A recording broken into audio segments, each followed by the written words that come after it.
വീണ്ടും ആലപ്പുഴക്കാർ വലിയ പേടിയിലാണ്. ഇന്നലെ രാത്രിയിൽ ഉറങ്ങിക്കിടന്ന അമ്മയുടെയും കുഞ്ഞിന്റെയും സ്വർണ്ണമാല മോഷണ സംഘം കവർന്നു. കുറുവാ സംഘമാണ് പിന്നിൽ എന്നാണ് പോലീസിന്റെ നിഗമനം.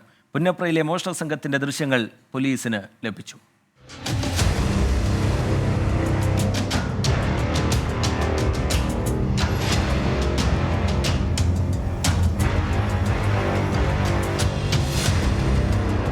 ഇന്നലെ രാത്രി 12:30 പറവൂർ തൂക്കുകുളം കിഴക്ക് മനോഹരന്റെ വീടിന്റെ അടുക്കള വാതിൽ കുത്തി തുറന്ന് ഉറങ്ങിക്കിടക്കുകയായിരുന്ന മകൾ നീതുവിന്റെ കഴുത്തിൽ കിടന്ന 1.5 പവന്റെ സ്വർണ്ണമാലയും 3 മാസം പ്രായമുള്ള കുഞ്ഞിന്റെ അരപ്പവന്റെ മാലയുമാണ് അപഹരിച്ചത്.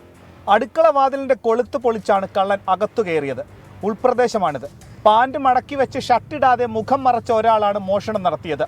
മുറിക്കകത്തെ വെളിച്ചത്തിൽ മോഷ്ടാവിനെ കണ്ടുവെന്നും കുഞ്ഞുള്ളത് കൊണ്ട് രാത്രി ലൈറ്റിട്ടാണ് കിടക്കുന്നതെന്നും മാല നഷ്ടപ്പെട്ട നീതു പോലീസിന് മൊഴി നൽകി. നീതു ബഹളം വെക്കുന്നത് കേട്ടാണ് മാതാവ് ഉണർന്നത്. ഹാളിൽ കിടക്കുകയായിരുന്ന നീതുവിന്റെ പിതാവും മോഷ്ടാവിനെ കണ്ടു. 12 കാലമായപ്പോൾ കൊച്ച് നിലവിളിച്ചു. കൊച്ചെന്ന് പറഞ്ഞാൽ മോള് നിലവിളിച്ചു. ഞാൻ ഇവിടെ കിടന്നത് ഈ വാതിക്ക് ഇവിടുന്ന് ഓടിയും അങ്ങോട്ട് ചെല്ലുകയും ഇവൻ്റെ പുറകെ കണ്ടത്. മോള് ഫുള്ളായിട്ട് കണ്ടു. മുട്ടുവരെയുള്ള പാൻറ്റും ഇട്ട് ഇങ്ങനെ മുഖം മൂടിയൊക്കെ വെച്ചുകൊണ്ട് ഇരിക്കുന്നത്. അപ്പോൾ അവിടെ കഴുത്തിൽ നിന്ന് മാലയും വലിച്ചു പൊട്ടിച്ചുകൊണ്ട് പോയി. അപ്പോൾ പാദസരമൊക്കെ ഇവിടെ കാലക്കിടപ്പുണ്ട്.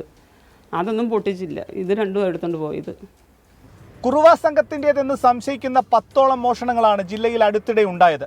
കോമളപുരത്തും മണ്ണഞ്ചേരിയിലും ചേർത്തലയിലും കായംകുളത്തുമാണ് കുറുവാ സംഘത്തിന്റെ സാന്നിധ്യം തെളിയിക്കുന്ന CCTV ദൃശ്യങ്ങൾ പോലീസിന് ലഭിച്ചത്.